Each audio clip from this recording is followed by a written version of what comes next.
nossa última palestra, ela tratará sobre a liberdade cativa dos filhos da aliança.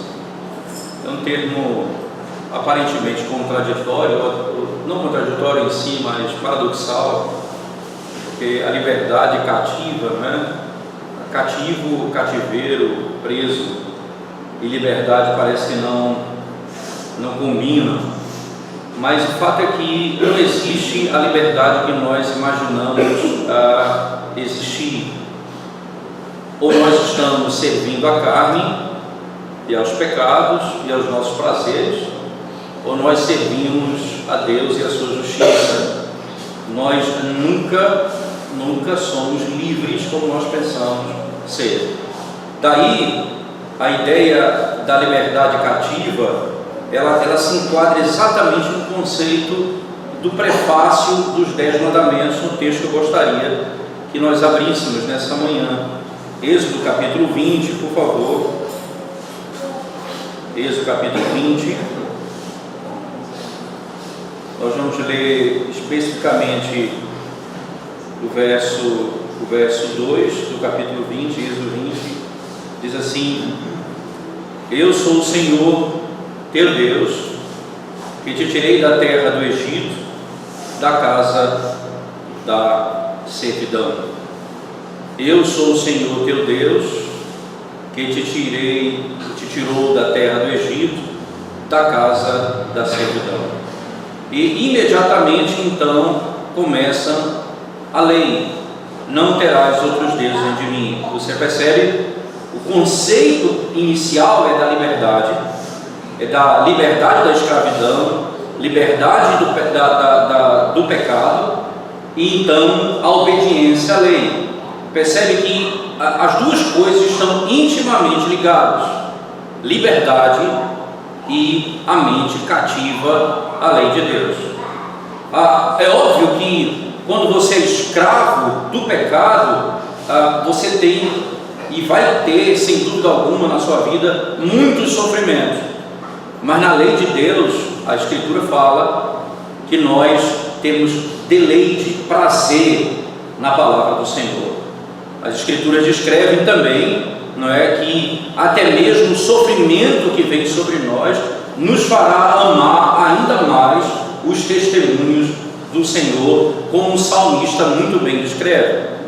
Logo, esse conceito de liberdade cativa está associado diretamente ao texto que nós estamos aqui diante dele, de Êxodo capítulo 20, versículo 2. 3 coisas são claras aqui nesse texto. Eu gostaria de explorar nesse verso, a fim de compreender esse tema com mais clareza, Primeiro, o Senhor poderia nos dar muitas razões para obedecermos a sua lei, ou para nos submetermos aos seus preceitos. Ele poderia simplesmente dizer assim: eu sou o Senhor, então faça isso. Você entende como simplesmente essa relação? Deus não precisa nos dar muitas razões para obedecermos a sua lei. Ele poderia simplesmente dizer: eu sou o Senhor, eu sou autoridade, eu sou soberano, eu sou legislador, eu sou criador, e você é criatura. Mas Deus, ao seu povo, Ele vai além. Ele diz: eu sou o Senhor teu Deus.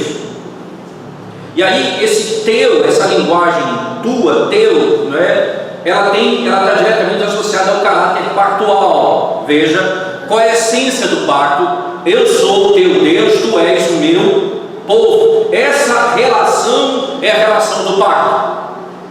É assim que nós temos relacionamento com Deus, entende? Deus não apenas liberta o povo do cativeiro. Esse povo é o povo de Deus. Ora, Deus poderia simplesmente tirar o povo do Egito, simplesmente. Mas quando Ele diz: eu sou o Senhor teu Deus, Ele está ligando ao caráter de uma associação pactual. Eu sou o teu Deus, tu és o meu povo. Então o Senhor estabelece uma segunda razão para obedecermos a sua lei. A primeira, soberania. Segunda razão, pacto. Mas ele ainda nos dá a terceira razão para guardarmos a sua lei.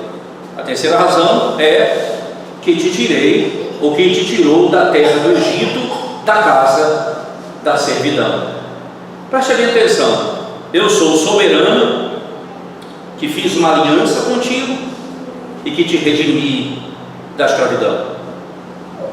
O Senhor nos dá 3 razões pelas quais nós devemos ter prazer em obedecer os seus mandamentos: soberania, pacto e redenção. Soberania, pacto e redenção.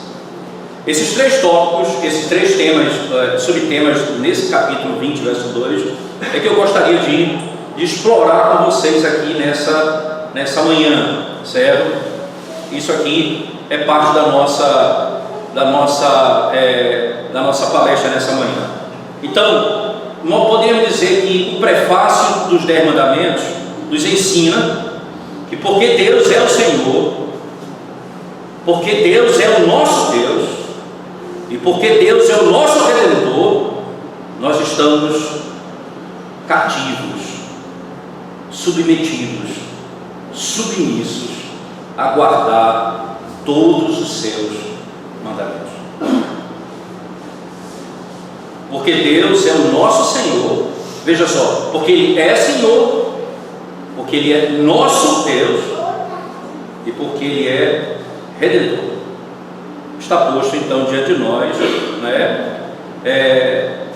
diante de nós os seus preceitos. Preste atenção, irmãos. Deus precisaria argumentar assim conosco? Por que Deus argumenta com seus filhos? Por que Ele mostra com tanta clareza o porquê deles obedecerem? Entenda o que eu disse. Deus poderia simplesmente dizer assim: eu sou o Senhor, faça isso. Você imagina como um pai lida com seu filho? Ele pode simplesmente dizer assim: porque eu mando, faz o que eu estou mandando. Deus, para demonstrar ainda mais a sua misericórdia para conosco, disse: eu sou o Senhor, mas eu sou o teu Deus e o teu Redentor.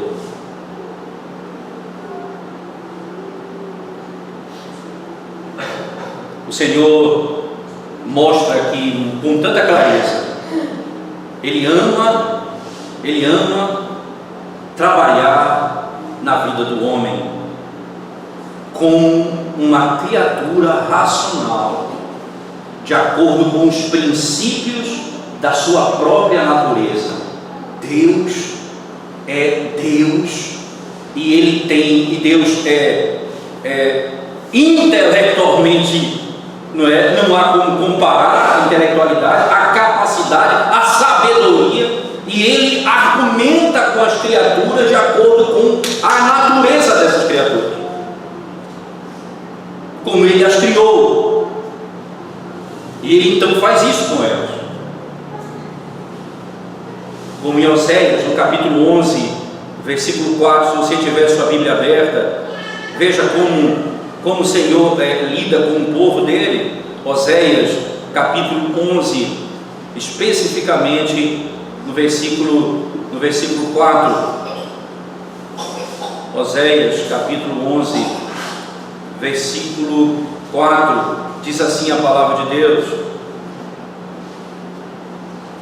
Oséias 11, verso 4 diz assim: atraí-os com cordas humanas, com laços de amor, fui para com eles como quem alivia o jugo de sobre as suas queixadas, e me inclinei para dar-lhes de comer. Eu os atraí com cordas humanas, com laços de amor. Deus tem prazer, irmãos, entenda isso. Deus tem prazer na obediência Deus ama a obediência. Preste bem atenção que quando nós temos alegria em fazer a vontade de Deus,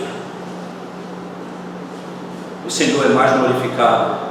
E quanto mais nós conhecemos ao nosso Deus, mais nós teremos prazer de adorá-lo, de servi-lo, submeter a Ele.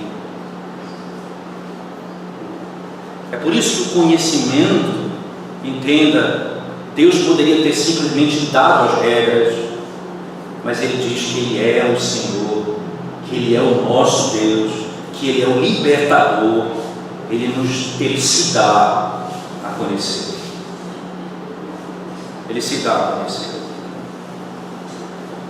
Então, a primeira razão que ele vai argumentar, qual é exatamente a primeira razão? Eu sou o Senhor. E eu quero então explorar o primeiro aspecto. Eu sou o Senhor.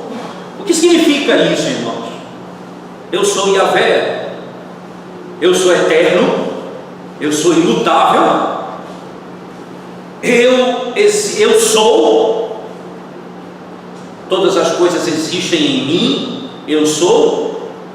E ele diz: todas as coisas derivam de mim. Todo aquele que existe em mim.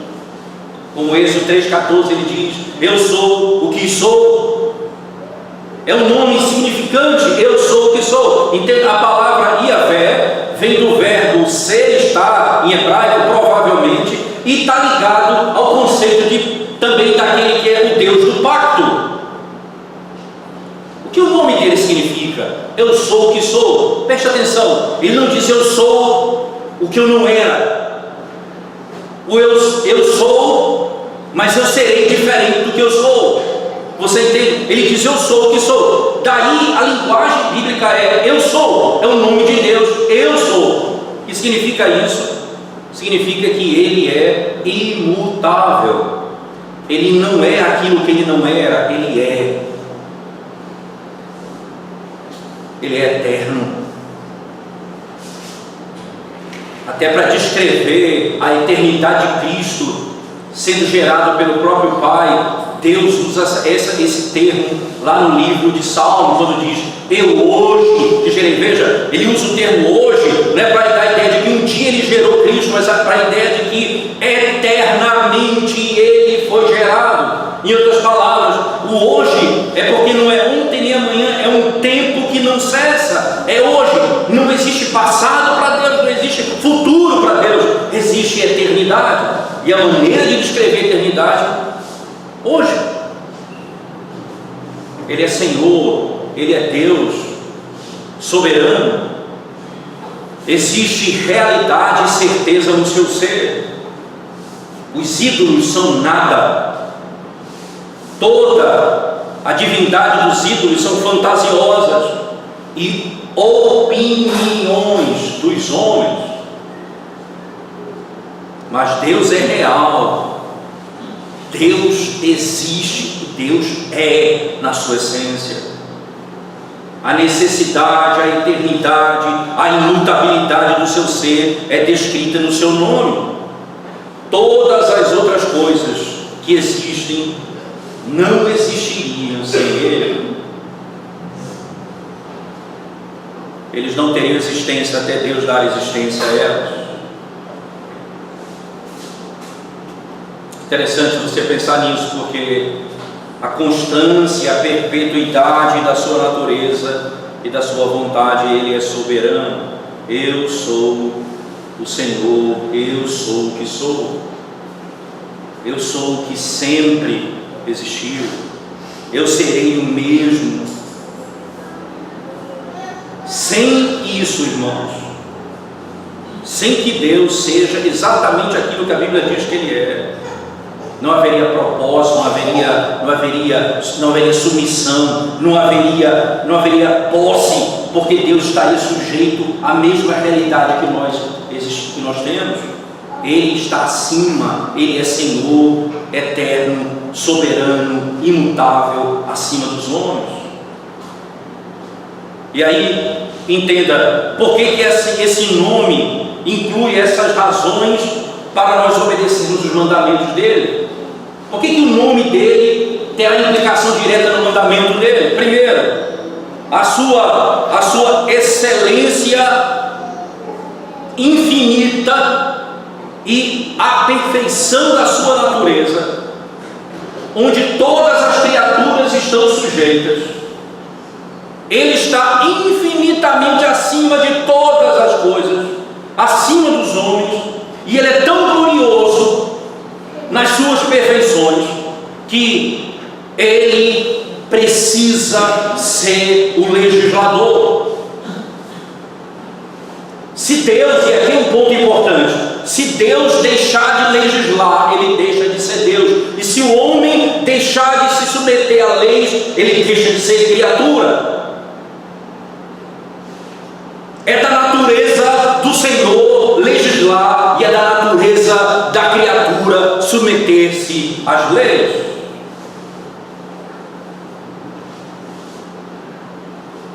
Isso levaria então o homem como um verme a cair diante dos pés do Senhor e receber os seus mandamentos. Só isso deveria levar os homens a submeter-se aos seus mandamentos. Isso tornaria a nossa rebelião monstruosa, porque nos revoltamos contra aquele que é o Senhor.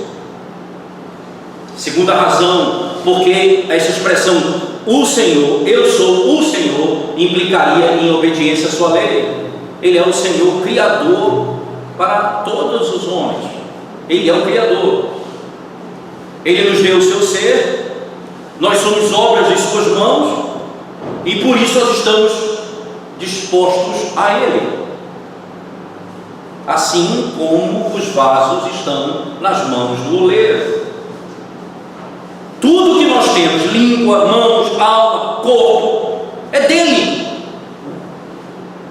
E como então eu vou declinar do seu governo? Se o meu corpo é dele, a minha língua é dele, o meu pensamento é dele, tudo foi criado por ele, como eu vou declinar o governo dele sobre a minha vida? Por natureza, como Criador, nós estamos sujeitos à sua lei. E não há como fugir disso. Ele é também o supremo governador, o legislador para todos os homens, cuja vontade dele é a nossa lei. Como diz Tiago, existe um só legislador, e ele é descrito como Yahvé, a fonte de todo ser, e nos concede domínio, que tem domínio ilimitado e soberano sobre nós.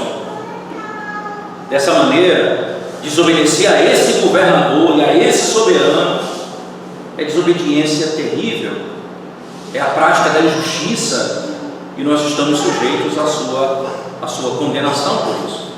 Deus poderia simplesmente ter dito: eu sou o Senhor, e isso por natureza nos colocaria debaixo da necessidade de obedecermos os seus mandamentos. Sendo isso a grande verdade, irmãos, nós temos, o Senhor poderia ter encerrado aqui as suas razões. Eu sou o Senhor, não terás outros deuses diante de mim, não fará. Isso seria suficiente. Mas ele vai para a segunda razão. A segunda razão qual é? Teu Deus. Eu sou o Senhor teu Deus. Interessante que a palavra denota uma pluralidade, que a palavra, o texto está muito claro lá. Eu sou o Senhor teu Deus, que Ele é Deus em três pessoas, o verdadeiro Deus.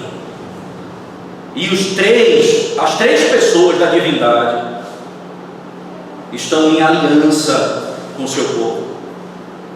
Como Isaías 54:5 diz: o teu Criador, ó Israel, é o teu marido. O teu Criador, ó Israel, é o teu marido. E na sequência do mesmo verso, o teu Redentor. Deus fez uma aliança conosco. Nós somos dele e ele é nosso. Essa é uma marca que nós nunca poderemos deixar. Se nós pertencemos a Ele, nós estamos submetidos ao seu governo. Como esse pacto ocorre? Eu preciso então discorrer um pouco sobre o caráter da aliança, né? O caráter da aliança. Não, obrigado. O caráter da aliança, por favor. Como é que esse pacto nos leva à obediência dos mandamentos do Senhor? Por que o pacto seria uma forma de obedecermos o mandamento do Senhor? Preste bem atenção, irmãos. Em primeiro lugar, é o pacto em que ele é declarado como Deus de Israel antes de dar a lei ao povo no Monte Sinai. Era o pacto que ele fez com Abraão e sua semente, como lá em Gênesis 17, verso 7, em Gênesis 15, 18, quando ele faz o pacto com Abraão. Esse pacto é o pacto abraâmico, o pacto da graça, o pacto da redenção, feito em Cristo Jesus, em que ele liberta o povo do Egito. Lembre-se das palavras de Deus a Moisés. Eu lembrei, veja, eu ouvi o sofrimento do meu povo e lembrei da aliança que eu fiz com Abraão, Isaque e Jacó. Entende? O Senhor é fiel à sua palavra e ao seu pacto. O Senhor vai libertá-los de lá. Debaixo desse pacto com Abraão, todo Israel, segundo a carne, e de maneira externa, estavam submetidos à autoridade daquele que os tirara da própria condenação, que era a escravidão do Egito. Israel, de acordo com o Espírito, o eleito de Deus, de acordo com a obra da redenção, era o povo que Deus havia separado e feito uma aliança. Esse povo não anda de conformidade com os povos da terra. Esse povo não busca a lógica desse mundo. Esse povo não tem prazer nas coisas que o mundo tem prazer no que diz respeito ao pecado. Esse povo vive pela fé e não por vista. Esse povo confia na palavra de Deus e não na palavra dos homens. Esse povo tem uma autoridade sobre ele, é o Deus do pacto. E esse pacto então nos leva à obediência. Entenda, irmãos, não é como se a obediência aos mandamentos fosse a condição para você entrar no pacto, porque essa seria a natureza do pacto das obras. A pacto da graça não tem esse princípio. Veja como começa o pacto no capítulo 20, verso 1 e 2. Eu sou o Senhor teu Deus, que te tirei da terra do Egito, da casa da servidão. Não terás outros deuses diante de mim. Logo a lei é concedida ao povo depois da libertação do cativeiro. Entende? Então Deus não dá a lei ao povo para que eles sejam salvos. Eles não vão ter que obedecer a lei porque são para serem salvos. Eles foram libertos pelo Senhor graciosamente. Por quê? Porque Ele é o Deus deles. Porque eu sou o Deus desse povo. Eu fiz uma promessa a Abraão, e nessa promessa tem a segurança completa de salvação, porque eu fiz um pacto com Abraão. Como lá em Mateus 22, 32 o texto diz: eu sou o Deus de Abraão, o Deus de Isaque, o Deus de Jacó. Eu não sou o Deus dos mortos, mas dos vivos. Eu sou Deus. Veja, até na nova aliança o princípio é: eu fiz um pacto com Abraão. Eu sou o teu Deus. Nesse pacto o Senhor promete cuidar, proteger e guardar esse povo até o fim.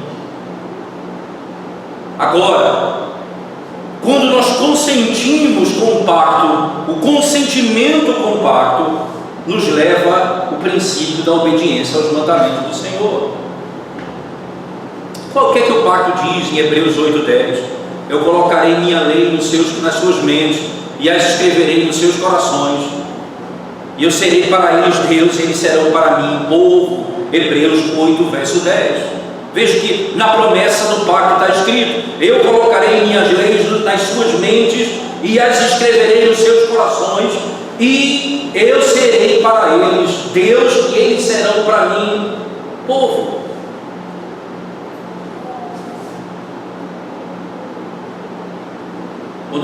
Quando Deus faz aliança conosco e nós cremos na promessa, nós cremos no mediador, nós cremos em Cristo, nós pertencemos a Ele, e quando nós pertencemos a Ele, nesse pacto, nós consentimos em amar todos os seus mandamentos. O Senhor então nos disciplinará quando não seguimos os padrões dele. É por isso então, que, como ouvimos anteriormente na palestra do pastor Douglas, com esse mesmo princípio, o pai disciplina o seu filho, visando a glória da manifestação desse pacto, levando os filhos a serem obedientes ao pacto. O pai no cumprimento da disciplina e o filho tendo o seu coração tratado para amar a obediência ao Senhor.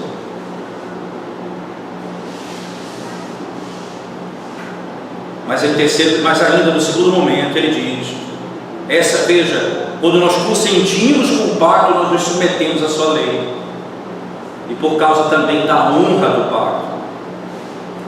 Veja só, irmãos, pecadores avançam numa relação ainda mais próxima de Deus.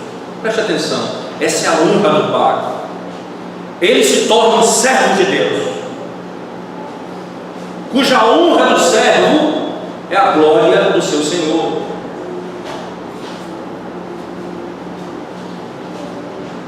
Cuja honra é ver o seu reino avançando na terra. Esse povo é como a esposa, cuja honra é trabalhar para ele, obedecê-lo e vê-lo cada vez mais honrado nos portões da cidade. Quando nós Deus faz um pacto conosco, nós estamos debaixo dessa aliança, nós estamos submetidos aos preceitos desse pacto. Nós não somos salvos porque obedecemos o pacto, a lei, mas uma marca de estarmos no pacto é que nós consentimos com aquilo que o Senhor nos ordenou. Nós obedecemos a lei porque consentimos em entrar no pacto, e isso nos leva à obediência. Nós obedecemos a lei porque, por causa da honra do pacto, aquele que está em aliança deseja ver o seu Senhor. Nós somos servos, queremos ver o nosso Senhor adorado e conhecido por todos, honrado entre os homens, entre os deuses da terra, e porque também é um privilégio do pacto. Tal como a regeneração, como uma nova natureza nos é dada, irmãos, como um princípio de uma vida nova, a justificação, quando a maldição foi tirada que estava sobre nós, então agora não existe mais barreira, nós nascemos de novo e já não somos mais inimigos de Deus, estamos agora unidos a Ele. A santificação, quando nós morremos para o pecado, dia após dia, e vivemos para a justiça. Você percebe? Nós estávamos mortos e agora fomos regenerados, vivemos para Ele. Nós estávamos debaixo de maldição, a maldição foi tirada, agora nós temos acesso a Ele. Agora a santificação, onde nós morrimos a cada dia para o pecado. Você percebe que na expressão eu sou o Senhor teu Deus, o caráter pactual implica que eu vou obedecer, porque é um privilégio do pacto Só tem esse privilégio aqueles que estão debaixo do pacto com o Senhor. E qual é o final, o grande final do pacto? Qual é o fim último do pacto? Se não restaurar os homens caídos a sua integridade e trazê-los todos superiores até mesmo a Adão no Éden, submetidos a toda a lei, andando de conformidade com os preceitos de Deus.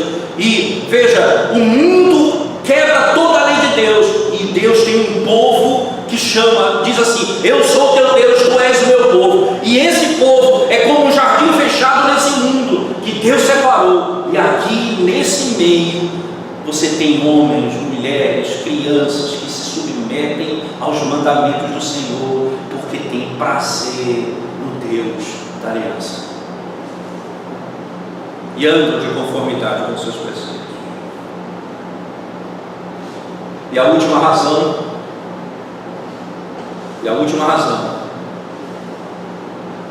que o Senhor trouxe o povo para obedecer a sua lei, a primeira razão foi: eu sou o teu Senhor, eu sou o Senhor. A segunda razão, teu Deus, o pacto. E a terceira razão, e nós vamos extrair o conceito da redenção e da libertação do seu povo. Eu sou o Senhor teu Deus, que te tirei da terra do Egito, da casa da servidão. Por que essa libertação é comemorada, irmãos? Qual a razão para a obediência nessa libertação? Primeiro, para mostrar a fidelidade de Deus, a sua promessa e o pacto com Abraão. E ele mostra de modo claro que ele mesmo é o Senhor Deus, de maneira ocular, clara, diante dos olhos do povo, dizendo: eu vou libertar vocês da escravidão, porque eu sou Deus que fiz um pacto com Abraão.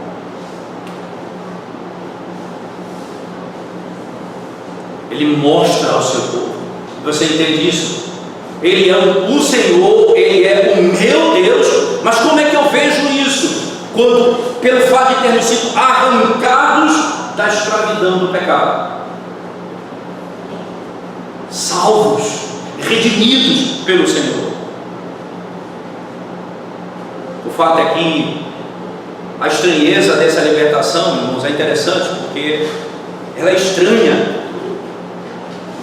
Os israelitas estavam agonizando debaixo de um tirano no Egito, e não havia nenhuma perspectiva de libertação para eles. O Senhor levanta Moisés para libertá-los. Ele o leva diante de Faraó para operar maravilhas à vista de Faraó. O Senhor então liberta o seu povo com mão poderosa e braço estendido. Ele envia pragas e pragas sobre Faraó e sobre o Egito, até que ele deixe o povo de Deus ir. E eles então levam os frutos da terra do Egito. Mata as feras do campo. O Senhor mata os peixes dos rios e mata o primogênito da terra do Egito. E quando Israel sai do Egito, Deus faz as águas do mar partirem ao meio e tornarem-se como muros um lado e do outro, e eles marcharam em terra seca no meio do mar. Era uma passagem segura para o israelita, mas sepulcro para os egípcios. Um lugar seguro para Israel, mas o sepulcro para os egípcios. Faraó e seu exército foram afogados no meio do mar. Agora, isso era estranho, miraculoso.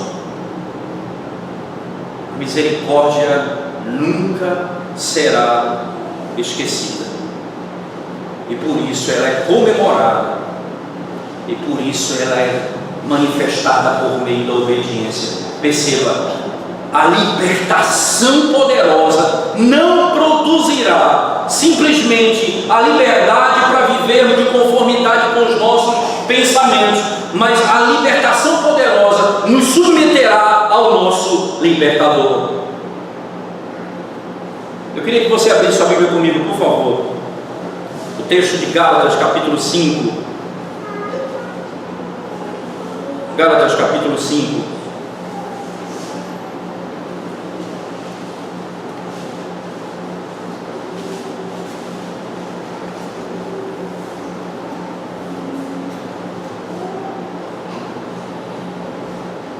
Gálatas, especialmente a partir do verso 1 do capítulo 5, a partir do capítulo 5, verso 1 em diante, diz assim a palavra de Deus. Acompanhe a leitura comigo, irmãos. No verso 1, o texto diz assim: para a liberdade foi que Cristo nos libertou. Perceba a ideia da liberdade, como ela pode ser complexa. Para a liberdade foi que Cristo nos libertou. Permanecei, pois, firmes e não vos submetar de novo a jugo de escravidão. E aqui ele vai falar da obediência à lei que já não é mais necessária. Veja, eu, Paulo, vos digo que se vos deixar de circuncidar, Cristo de nada vos aproveitará. De novo testifico a todo homem que se deixa circuncidar, que está obrigado a guardar toda a lei. De Cristo vos desligastes, vós que procurais justificar-vos na lei, da graça decaíste. Veja, nunca você vai poder ser justificado por sua própria obediência. É pela graça de Deus. Mas aí vem, o que é a liberdade? A liberdade produz o quê? Eu não posso ir para onde eu quiser. Se eu fui liberto, eu não posso voltar para a prática judaizante. Jesus disse: se você voltar para a prática judaizante, Cristo não vai aproveitar para você. Então, que liberdade eu tenho? Sequência do texto, por favor, verso 13. Porque vós, irmãos, fostes chamados ao quê? À liberdade.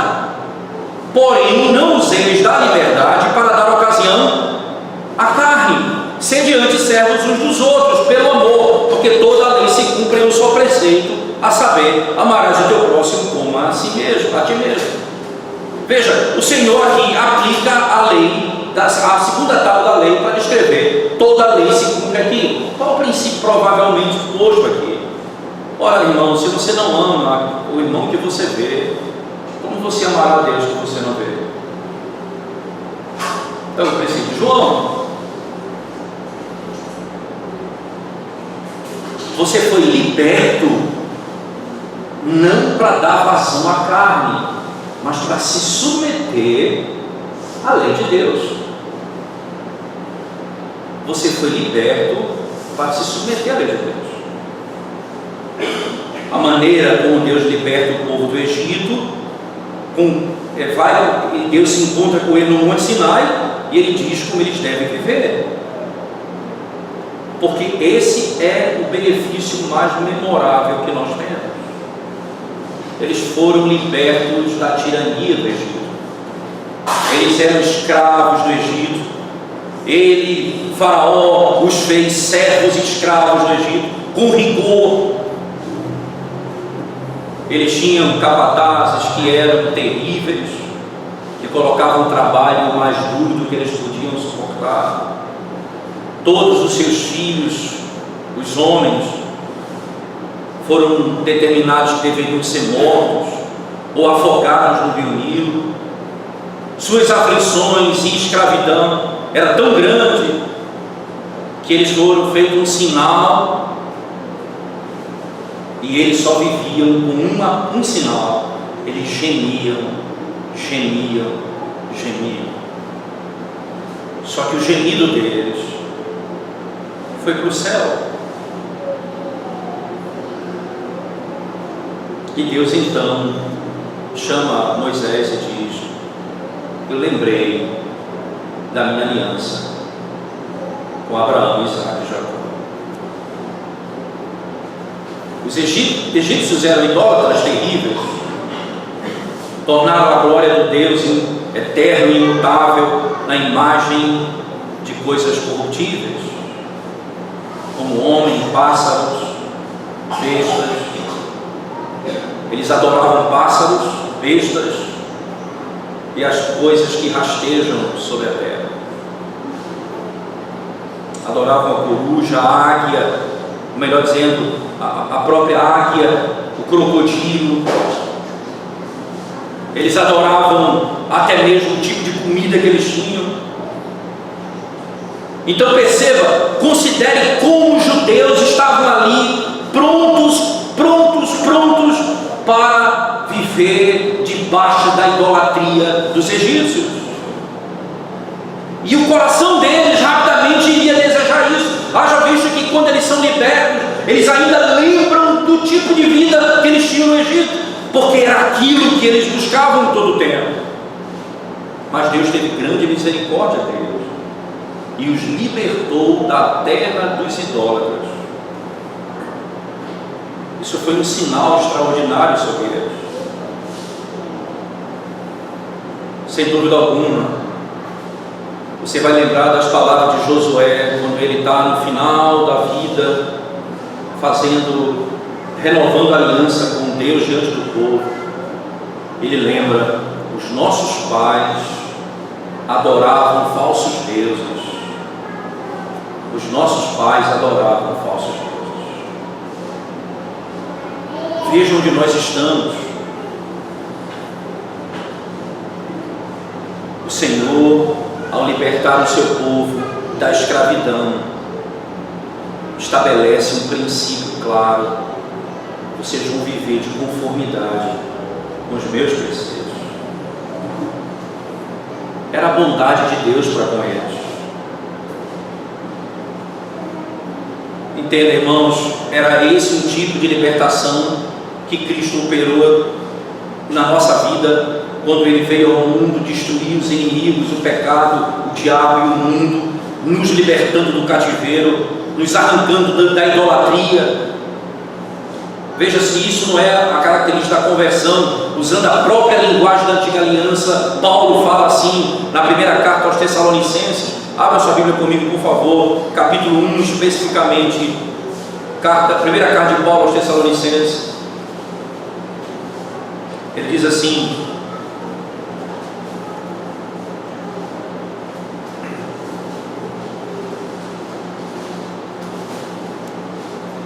versículo, deixa eu ler rapidamente para vocês o versículo 6 em diante, diz assim: com efeito, vos tornastes imitadores nossos e do Senhor, tendo recebido a palavra, posto que em meio de muita tribulação, com a alegria do Espírito Santo, de sorte que vos tornastes um modelo para todos os crentes da Macedônia e na Acaia. Porque de vós repercutiu a palavra do Senhor, não só na Macedônia e Acaia, mas também por toda parte se divulgou a vossa fé para com Deus, a tal ponto de não termos necessidade de acrescentar alguma coisa ou coisa alguma, pois eles mesmos, no tocante a nós, proclamam que repercussão teve o nosso ingresso no vosso meio, e como deixando os ídolos, vos convertestes a Deus para servirdes o Deus vivo e verdadeiro. Você percebe que essa estrutura é a linguagem da conversão da antiga aliança. Eles saem dos ídolos e são colocados diante do Deus único e verdadeiro. Vocês deixaram os ídolos e se converteram ao Deus único e verdadeiro. Eu sou o Senhor. Eu sou o Senhor teu Deus. Eu sou o Senhor teu Deus, que te arranquei e libertei da terra do Egito e da escravidão. Significa dizer: vocês deixaram seus ídolos e vieram me servir, submeter-se. Essa é a libertação do pecado. Servir ao pecado, irmãos,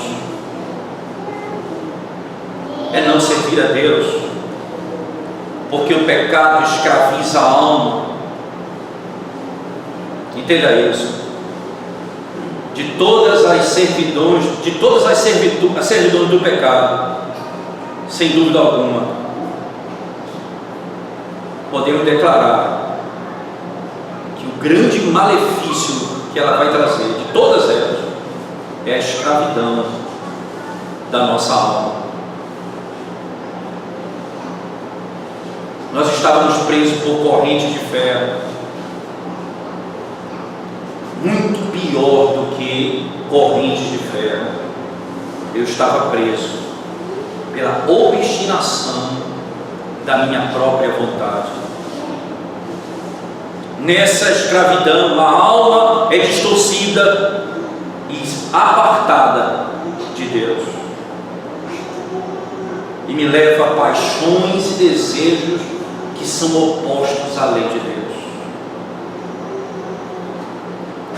O Senhor nos libertou do pecado, nos arrancou dos ídolos e nos fez conhecer o único e verdadeiro Deus.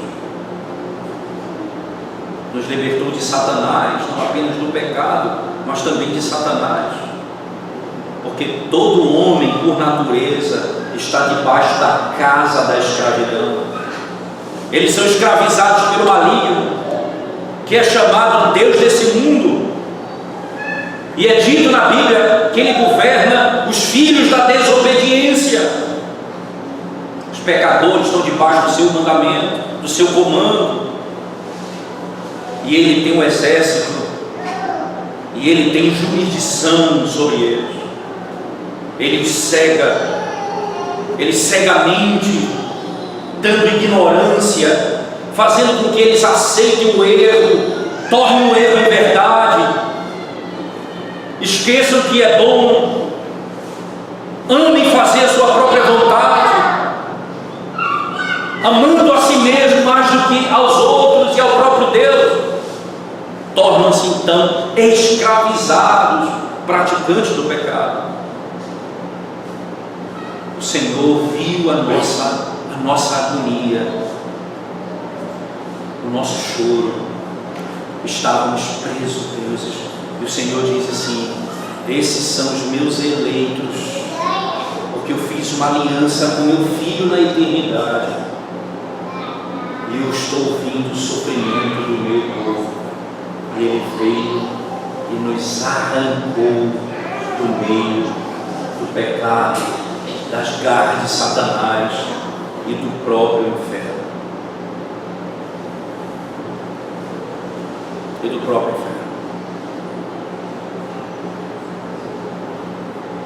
O que isso então tem a ver com obediência à lei de Deus, esse último tópico? Existe uma grande razão para a obediência diante disso, irmãos. Romanos no capítulo 2, verso 4. Romanos capítulo 2, verso 4 diz assim: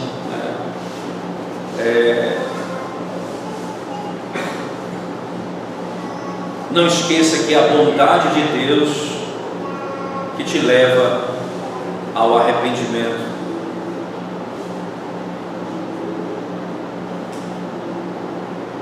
O que foi que nós fizemos, irmãos, no verso 4 do capítulo 2 da carta aos Romanos? O que foi exatamente como era a nossa conduta? Capítulo 2, verso 4 diz assim no texto sagrado. O texto diz assim: desprezas a riqueza da sua bondade e tolerância e longanimidade, ignorando que a bondade de Deus é que te conduz ao arrependimento. Desprezas a riqueza da sua bondade. Os benefícios que nós recebemos são poderosos, irmãos. São poderosos, e não há benefício maior do que ter a nossa alma liberta da escravidão. E consequentemente, se nós somos libertos da idolatria, do diabo, do mundo, do pecado, de Satanás, a quem servíamos, naturalmente ter sido liberto por Deus implicaria que nós estamos submetidos ao seu governo, à sua lei e aos seus preceitos. A libertação foi feita para esse fim. O Senhor liberta o homem e o coloca na condição de servir a Ele. Veja, se o homem não fosse liberto, ele estaria escravo do pecado, fazendo a vontade do mundo, do diabo e da carne. Agora ele é liberto, então ele foi colocado numa posição em que ele pode servir ao Senhor. Eles não eram capazes antes, irmãos. Veja o que Lucas diz no capítulo 1 do Evangelho de Lucas. Abra sua Bíblia comigo, capítulo 1, versos 74 e 75. Lucas capítulo 1, versos 74 e 75, diz assim as Escrituras: de conceder-nos que, livres das mãos de inimigos, o adorássemos sem temor. Deixa eu voltar um pouquinho para que fique mais claro o texto, né? Deixa eu ler a partir do 67, por favor. Vai ficar bem mais claro a quem se refere o texto. Zacarias, seu pai, cheio do Espírito Santo, profetizou dizendo: bendito seja o Senhor, Deus de Israel, porque visitou e redimiu o seu povo e nos suscitou plena e poderosa salvação na casa de Davi, seu servo, como prometera desde a antiguidade, por boca dos seus santos profetas, para nos libertar dos nossos inimigos e das mãos de todos os que nos rodeiam, para usar de misericórdia com os nossos pais e lembrar-se da sua santa aliança e do juramento que fez a quem?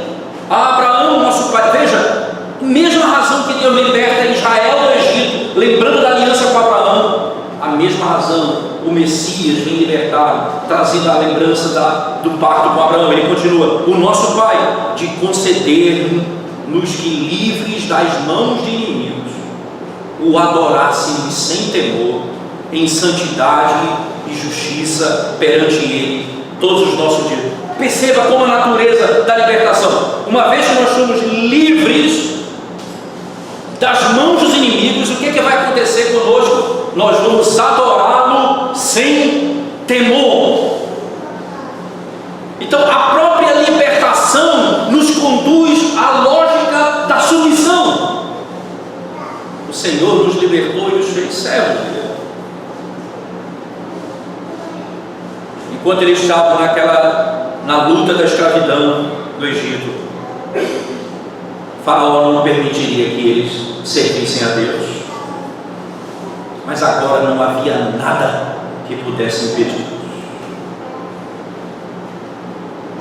Uma vez que nós somos libertos, irmãos, por Cristo, dessa escravidão tão rigorosa, nós somos homens livres. Livres para quê? Não para dar vazão à carne. Se é para dar vazão à carne, nós não precisávamos de libertação, era só deixarmos onde estávamos. Nós fomos livres para servir ao Senhor sem temor. A justiça dele. Concluindo a nossa palestra, deixa eu fazer algumas inferências importantes diante desse texto. Perceba como que Deus na sua soberania, na sua relação pactual conosco e na nossa redenção por meio da sua obra, imediatamente nos concede, resumida, a sua lei moral em 10 mandamentos. Primeira inferência: os 10 mandamentos não foram dados aos israelitas como um pacto de obras, mas como um pacto da graça. Preste atenção nisso. Deus não diz: vocês têm que fazer isso, e então eu serei o teu Senhor, eu serei o Senhor teu Deus, e eu te libertarei da escravidão. O Senhor diz: eu sou o Senhor teu Deus, que te tirei da casa da servidão, por isso vocês devem amar os meus mandamentos. É graça, é fruto da libertação graciosa do Senhor.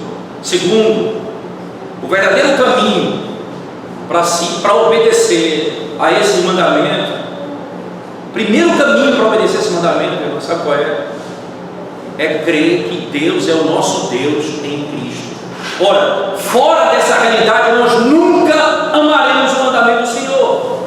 A primeira coisa é crer que Deus é o nosso Deus em Cristo.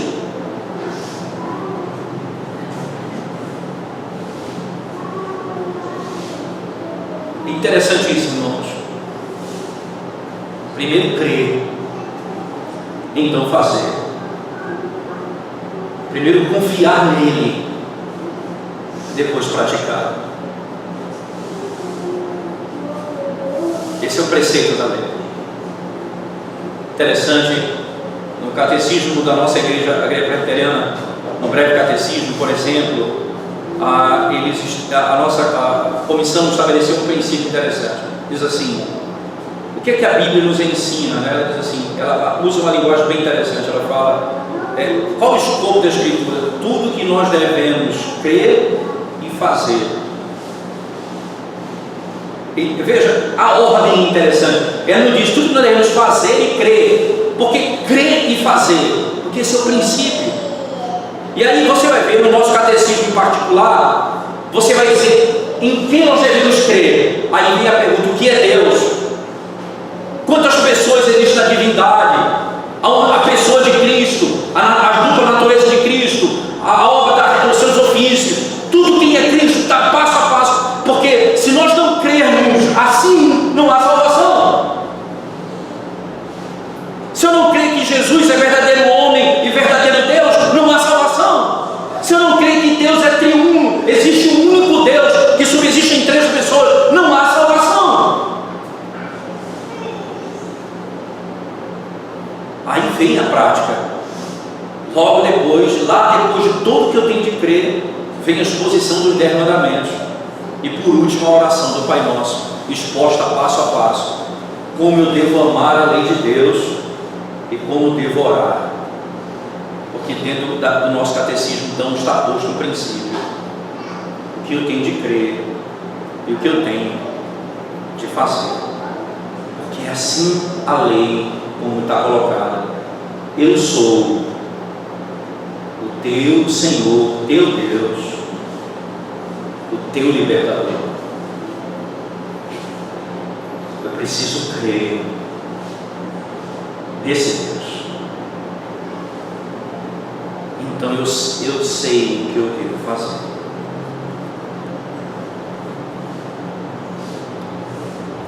Terceira inferência: toda a verdadeira obediência nos 10 mandamentos deve estar no canal do pacto da graça, sendo direcionada a Deus como nosso Deus nesse pacto. O Senhor teu Deus. Preste atenção, irmãos. Essa obediência é realizada não pela justiça, mas para testificar o nosso amor ao nosso Senhor e justo Deus. Não na nossa própria força, mas naquela verdade: Ele é o nosso Deus, Ele é o nosso Redentor. É nele que eu poderei amar os seus mandamentos, é nele que eu vou ter força para obedecer os seus preceitos. Nós não obedecemos a lei para a justiça, mas para declarar ao mundo e ao nosso Deus que nós amamos ao nosso eterno e soberano Senhor, e porque a sua lei deve ser amada e obedecida. Você entende isso, irmãos?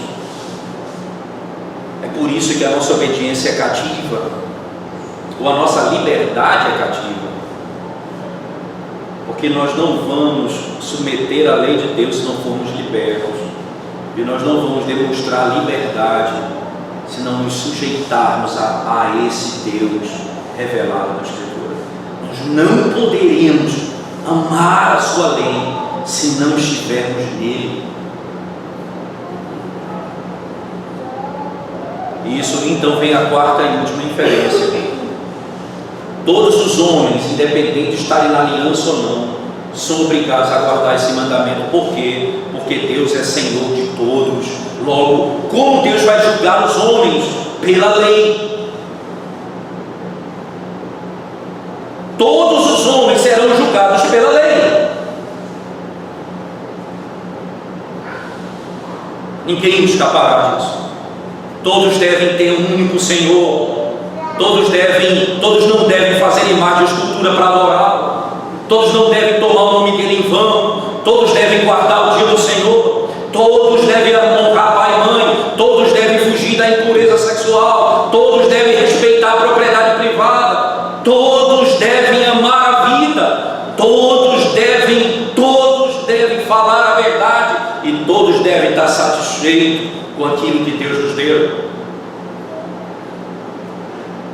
Todos os homens. E nós que estamos nesse princípio, Ele é Senhor, meu Deus, que me libertou da escravidão. Eu estou agora unido a Ele por aliança. Então a força para que eu pratique a sua vontade vem dele. Assim, porque o poder que me liberta da escravidão é o mesmo poder que me dá graça para viver de conformidade com os preceitos do Senhor.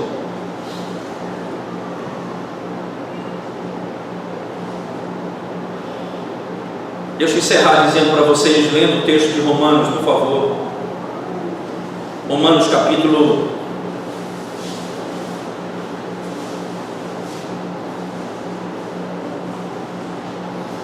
5.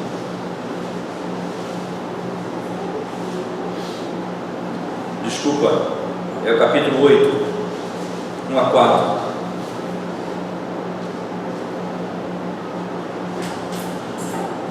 Diz assim o texto sagrado. Preste atenção.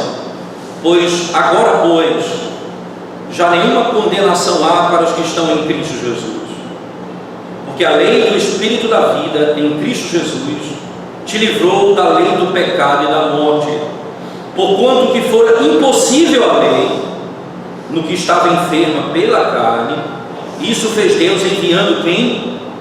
O seu próprio Filho, em semelhança de carne pecaminosa, e no tocante ao pecado, e com efeito condenou Deus na carne o pecado, a fim de que, irmãos, o preceito da lei se cumprisse em nós. Veja, a lei se cumprisse em nós. Como é que a lei se cumpre em nós? Que não andamos segundo a carne, mas segundo o Espírito. Você entende? Cristo veio e cumpriu a lei. Nós que estamos nele, o preceito da lei foi cumprido em nós. Daí você vai entender porque no pacto da graça, Deus disse lá em Romanos, no Salmo 89, como lemos ontem: se os meus filhos menosprezarem a minha lei e abandonarem os meus ensinamentos, eu os fustigarei com açoites e varas de homem. Eu os punirei, diz o Senhor, mas a minha misericórdia não se apartará deles.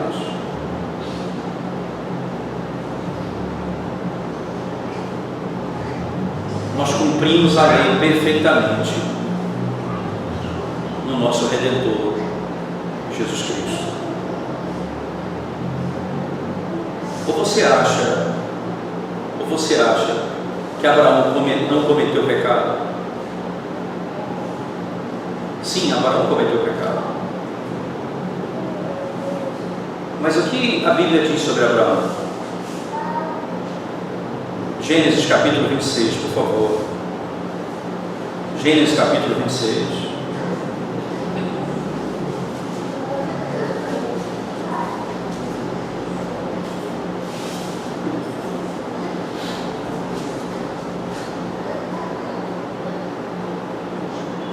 Diz assim, verso 5. Veja o que diz: porque Abraão obedeceu a minha palavra e guardou os meus mandados, os meus preceitos, os meus estatutos e as minhas leis.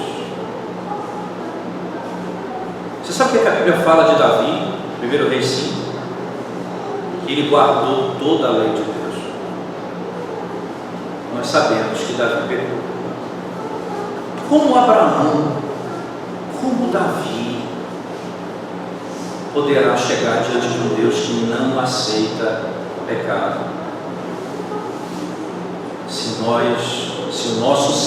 Se o Senhor for o nosso Deus em Cristo Jesus, nós seremos e somos perfeitos em Cristo. E nele, e somente nele, teremos força para cumprir os seus preceitos. Você conhece os seus pecados e a luta para viver uma vida santa, e como nós queremos agradar ao Senhor, e como pecamos muitas vezes. Mas um dia será dito de nós, como foi dito de Abraão: ele guardou todos os meus preceitos, todas as minhas leis e todos os meus estatutos. Porque o nosso Deus é nosso Deus em Cristo, aquele que cumpriu a lei perfeitamente em nosso lugar. Agora amamos a lei, temos deleite na lei, temos prazer nela. Essa é a vontade do Senhor para o seu povo. Liberdade cativa a lei de Deus.